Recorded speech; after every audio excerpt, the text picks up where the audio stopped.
Bonjour, bonjour, peuple congolais, partout vous allez dans le monde entier. La chaîne Nabino ya éveil ya conscience, Kilema sa TV, le magazine Nabino, Bolingo ya Congo. Pour continuer toujours à s'abonner massivement, vous s'abonner et pour partager l'émission Nabiso. Merci Nabatu Nyonso, au Bazako Nabiso, ici comme vous êtes dans le monde entier. Ce qui toye, lelo na itando ike, ne balobaka na lingala, pour basango ezali. Ce qui basango ezali toya kate. Tout na bongo na page na biso sportif et puis tokolobe la tournée à chef de l'État. Tokolobe la troisième point na biso conflit entre FCC Cash pe tokosuki sa bongo na mouvement des jeunes bolingo à Congo Asbel o ezo pour na kosakisa ba jeunes sur la diaspora.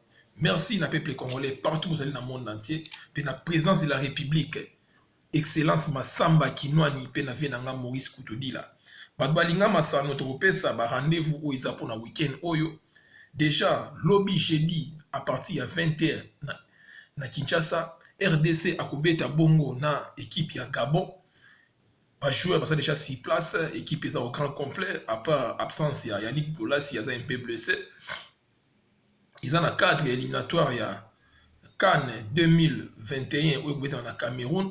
On a 2 matchs Torobanda na Gabon. Lobby jeudi et puis tokobeta mardi sous na Gambie na déplacement. Vous allez toujours scotcher na page na bino Facebook Kilema sa beaucoup soit live ya match RDC Gabon. Tokoleka bongo na ba élimina na tirage au sort au Salemaki na cœur na Égypte ya coupe à confédération pour te tout ça na Derikle Motema Pembe DSMP bana dora basali engagé na coupe ya confédération.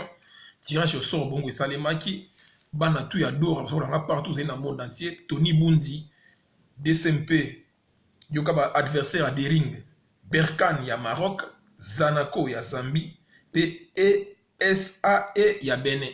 Donc to bandeli sous Berkane ya Maroc, Zanaco ya Zambie et ESAE ya Benin. Donc premier match à Dering le monté ma pembe vous avons à Kinshasa le 1er décembre bokanga date oyo le 1er décembre DSMP Zanaco na kacha Kinshasa pour la première journée à Coupe à Confédération et puis le 8 décembre DSMP a se déplacé bongo na Benin tout l'équipe na Lina Foot dès que le minute au 20 les ko beta na Lubumbashi le mercredi parce qu'il y a mi-temps 0 but partout a ko beta deuxième match na Lubumbashi samedi na Lubumbashi Sport et puis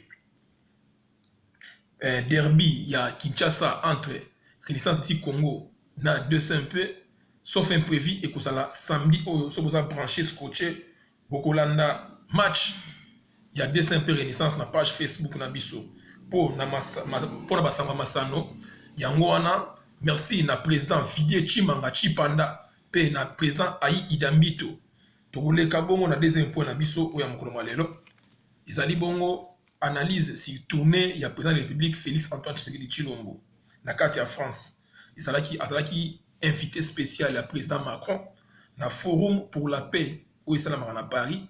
RDC ça fait autant d'années to les karasusu na ba to participer à souter na ba forum na ba conférence pour te tenir na ba toujours dans un leader où ya ko diko lobela Congo. Lelo après événement il y a élection seulement na Congo. Président Macron ba kuta il na président Fachi na Kenya mais a invité qui est invité spécial, pas pour seulement la RDC, mais pour l'Afrique aussi. Pour un sommet, il y a pour un forum pour la paix au monde. Président Fachi a salaki allocution naie, neka partout à ça que les cas, dans la tribune internationale nyonso, il dit toujours hautement que Congo est une terre arabe où il laisse le monde entier. Alors que c'est un investisseur qui investit dans le Congo. Banamboka. Tous nos leaders qui ont été défendre tribune partout à les cas. Qui ont dit sa vérité à Masolo. En tout cas, ceux qui ont été monté à Mabé. Nasi, qui branché na site na chaîne na biso. Allocution, il y a chef de l'État international dans le forum de la paix à Paris. Ils ont et puis, président Fachi a Koutanaki na diaspora congolaise, tout ya France. En tout cas, merci. Nous Congolais, nous sommes dans la carte France pour bolakisi que Paris c'est Paris. Et puis merci à mon frère Roger ML pour na image de Tindela Gibiso. Président Fachi a sola qui na diaspora, parce qui donc qui tikotak a pesa qui bilan il y a 9 mois na ya sali pe ba projet d'avenir au yaza nango pour na Congo. Et puis à l'obéla qui souma ya voyage où ils ont ça la polémique bandeko biso to yaka ko ça la analyse vraie ah. Ça fait autant d'années Congo comme qui enclavé. To baka depuis avènement Afdel. Tile Facha président Facha Koti. Donc tout le monde là isolé biso moko. Il y a même des ambassades au Bakanga na Congo comme pour son visa na Congo faut obima OK ne Brazzaville, Kenya, Zambie, to Cameroun. Nyoso wana batamité mabe parce qu'on va faire voir dans le monde entier que non, il voyage trop. Président avant comme déjà président a ça il a voyager. Et ça voyage dit le Singapore na été. Aya ko tambola po aluka. Po bato bakei batiki mboka na kao. Bazana exemple ko pesa bisoté. Yango bino peuple bosa la distraité. Président Lobaki ba voyage nyon soit sali et comme pas même na 50 millions de dollars. Mais yemoko na ndenga tamboli aide na 1,5 milliard. À l'époque il y a pouvoir oignon sur l'équipe. Tant que vous avez kobima ba don bazwaka. Est-ce que si ba loba yango ba don ane kenda wapi? Les gens sont enrichis dans le bon peuple. Donc aujourd'hui, bah, vous allez donner des leçons. Il y a un soutenir le président Fachi. Le président Fachi a créé justice moko pénale. Il y a que ça, mais ça bateau parce que la crime, c'est pas nabiso moko. Il y a un bon monique non, parce que bon sa prison makala. Il y a des pour la koulou na ponate. Il y a un président Fachi a libéré. Bato bakanga injustement si ko ba l'homme en cravate faut pas kota na kata ba prison ana il faut tout instaurer état de droit et ça testament pour pas tirer la tige la biso donc le président Fachi asa ko bunda to installer état de droit état on a ba ko chango entre yo na ngai to lo batek to tike la Fachi mboka te po yemo okokate tout ça là ensemble bomoko to installer état de droit pour bon ba congolais et ça lit partout dans le monde entier oyo ba médiocre ba bomba par-ci par-là donc tout ça là ensemble to installer état de droit oyo biso nyonso ensemble et ça te krako il faut batu ya sene bakanga maka na batu azali kolfu bakanga maka to ba ministre a koti boloko magistrat a koti boloko député a koti boloko un état de droit et qui est de bongo.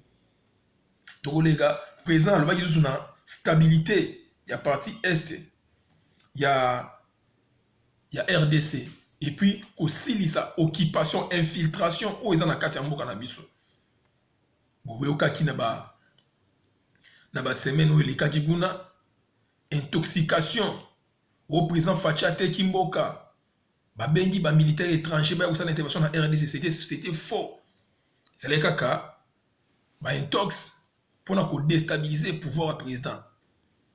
Président alobaki yango à haute voix yemoko na monoko na ye ke non FARDC asa kosala musala kitoko et puis dans ma militaire à ma casse to ko senga intervention libanda te ba bengaki bango poto ça kosala offensive bino bo garder ba bande na bino donc bo protéger ba frontière na bino les lotala de ba traître bazo bima. À chaque intervention, bazo kanga ba généraux bazo kufa. Bazo kanga ba munitions détournées. Yango pena donc il faut état de droit il y a des généraux bazo il faut pas qu'il y ait des prisons. Yango chef de l'état tout il faut que soutenir FARDC à 100%. Donc des budgets za ko mata bo salaire ba mbila na sobe mata. To bi ki mission et comme ratina présidence de la République à travers Excellence Massamba Kinwani PF Nanga Maurice. Et l'autre senga na chef de l'État, peut conseiller stratégique à chef de l'État. Excellence Vigué Chimanga Chipanda. Bossa la tout pena que non, basoda na biso salaire et mata. Par contre, maintenant niveau on va député. On va député bossa la rien. Parce que causer beaucoup de tort dans la population. Yango wana analyse nyo sur chef de l'État salaki. Et puis pour na ko souki ça, ndeka chef de l'État aza ko tambola partout dans le monde entier. Na discours ne aza na moya malamu France a payé 65 millions d'euros pour la gratuité enseignement et puis pour la formation. Il y a monsieur qui encadré ou école primaire, monsieur, maître. Botala, vous avez dit asa kotambola pamba. Partant da kokende azonga na sachet. Mais ba oba lekaki. Ba biloko nyonso ko sali mais eloko sikate. Bon ba swaka. Mais ba tokelo ba immeuble, bisu ba chalo ba panama pepes. Bisu lo ba pesa exemple la population o ba ba criminel économique. Yango peuple congolais partout dans le monde entier. To soutenir mon mboka Félix Antoine Tshisekedi Tshilombo. Ye aza lokola Josué ya RDC. Donc ye na ko bongisa mboka wana po ala na ba ano ekoya to ko na ba élection oyo crédible et transparence ya solo. Tout ça une nouvelle classe politique na Congo. En tout cas chef de l'État séjour na France. Et aussi là lelo le 13 aza ko kende Allemagne yango bande ko nyonso na Bundes partout. Ndeka bonisema na Belgique.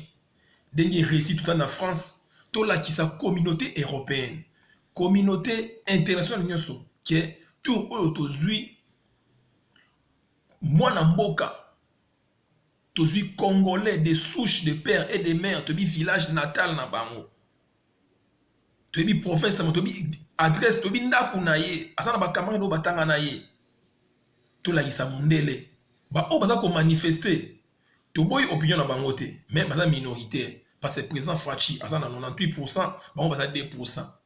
Donc, sur le jeu la balance, et l'autre côté. Puis, on va manifester, il faut baser la vérité. Il y a des gens qui sont en Europe, qui sont sans papier. Par contre, il faut forcer Ngunda, il faut forcer. Pour le lot, Ngunda RDC la société. Pour Ato fini président Fachi. Ato marché, Moutao Kango, Azate.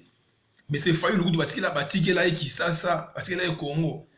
A combien de temps 10 marches à Lembi bino bona ki lobby ba image ça sur côté na chaîne na biso Guilema sa TV Fayulu asalaki meeting na triomphal base IDPS na jamais kabou na limité bota la raka nombre ya bato asalaki wana donc le kuta ya kana censé ne ba bi vérité ya kana escalier lelo siko peuple bino bota la ba effet ya Fayulu.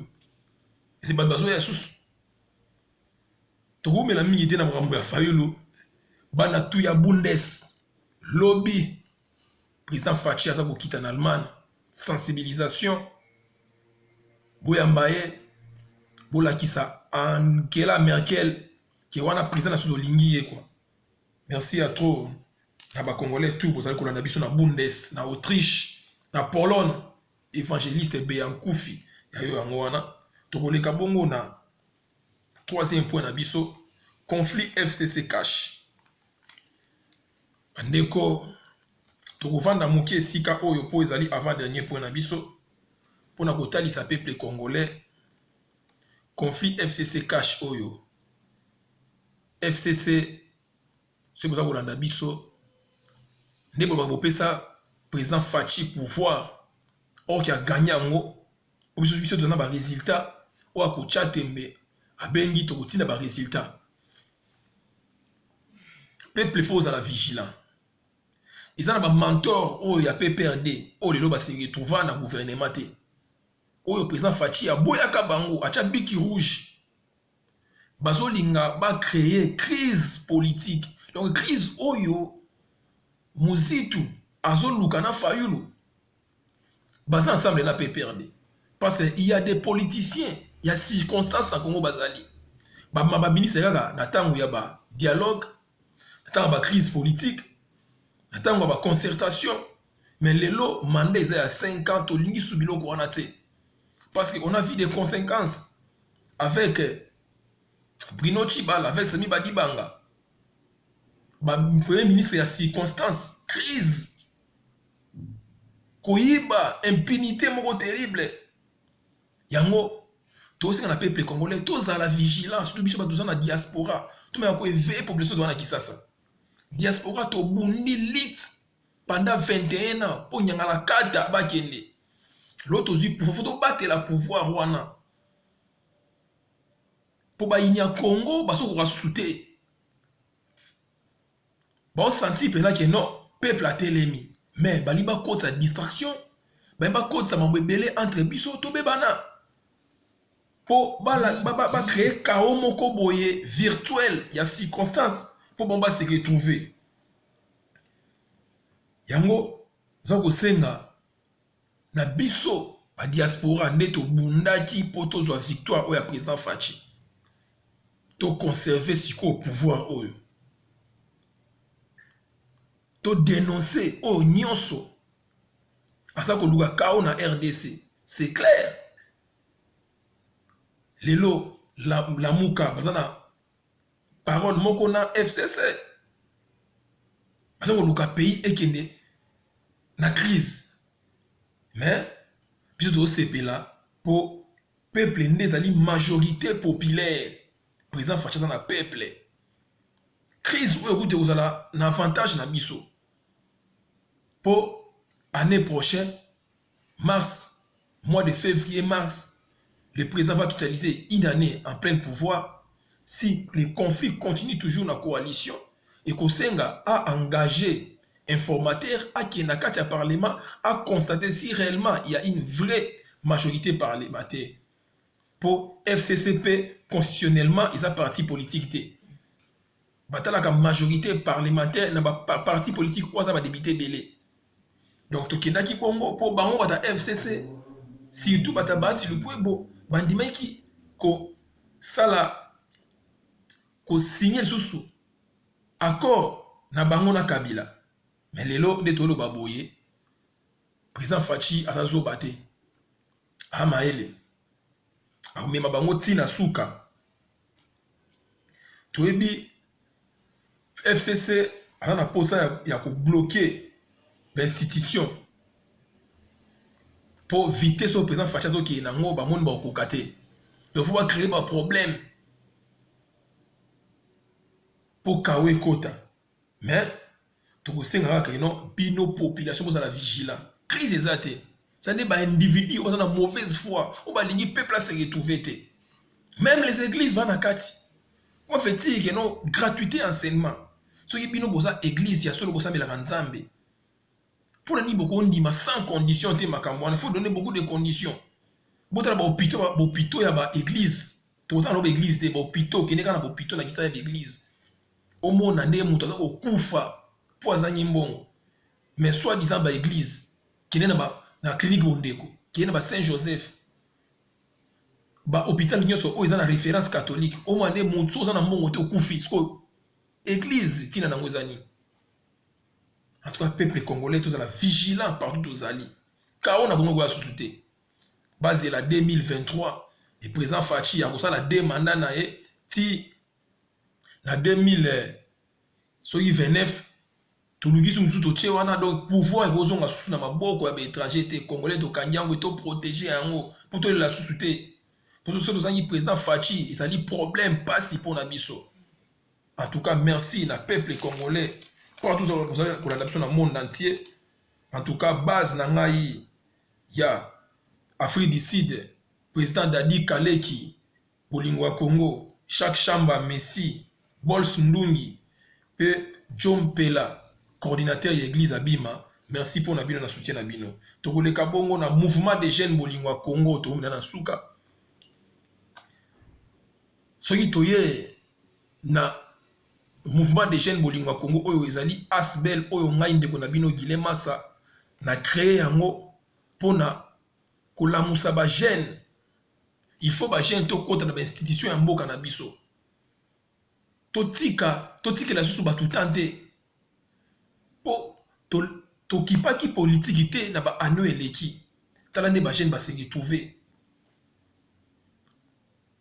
yango toye na mouvement des jeunes Bolingwa Congo ainsi que ça MJBC so ko senga si tout ba na diaspora numéro na biso eza wana na se bobenga biso bokota na page Facebook na page WhatsApp na groupe WhatsApp na biso to partageaka déjà pour kalate to ko installer ba base na biso partout dans le monde entier tobanda Kisasa totambola en Afrique mobimba pe na monde entier yango tosengi na ba jeune nyonso oza na posa ya changement et na kata Congo na tozwi président Faci sikoyo ba domaine nyonso fo biso ba jeune tozwa yango po bamsu na kala babaki no na tchaka motema na ba béret rouge mais lelo président Faci bi tchaka motema ne ba jeune so biso ba jeune tout ça inconscient to se retrouver ndeni na pouvoir yango o nyonso zali diplômé gradué licencié MJBC yango wana mouvement des jeunes bolingo ya Congo boya tosangana